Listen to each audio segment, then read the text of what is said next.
अजितदादा पवार यांच्या घातपाताची शक्यता वर्तवली जाते। दुसरीकडे सुनील तटकरेंचा मुलगा अनिकेत तटकरे यांच्या एका कृतीमुळे मोठा वाद निर्माण झाला। सुनेत्रा पवारांच्या रायगड दौऱ्यादरम्यान त्यांनी सुनेत्रा पवारांच्या शासकीय चालकाला गाडीतून उतरवून स्वतः स्टीअरिंग हातात घेतल्याचा प्रकार समोर आला। यावरून शरद पवारांच्या राष्ट्रवादीने सुरक्षेवर गंभीर सवाल उपस्थित केले।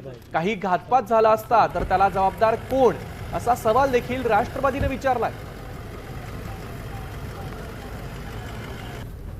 उपमुख्यमंत्री दर्जाच्या सुनेत्राताई यांना झेड दर्जाची किंवा वाय दर्जाची सुरक्षा असताना, एवढे सुरक्षा रक्षक असताना XYZ कोणीही कार्यकर्ता येतो किंवा तटकरे येतो, तटकरेंचा मुलगा येतो अनिकेत तटकरे, मला एक सांगा, एवढी सिक्युरिटी असताना त्या सिक्युरिटीमधलं कुणीतरी त्याला विचारलं का, त्यांना विचारलं का की तुमच्याकडे लायसन्स आहे का, किंवा तुम्हाला कोणी गाडी चालवायचं तुमच्याकडे प्रशिक्षण आहे का?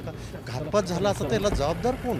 जवळपास 40 ते SPG कमांडो त्यांच्याबरोबर सिक्युरिटीला हवेत, ते कुठे गेले होते? कुणीच त्याला कसं काय नाही विचारलं? हेच एकदम चुकीचं आहे। महाराष्ट्रातील सर्व बातम्यांचे विश्वासार्ह व्यासपीठ, सकाळच्या सर्व सोशल मीडिया प्लॅटफॉर्मला लाईक, फॉलो आणि सबस्क्राईब करा।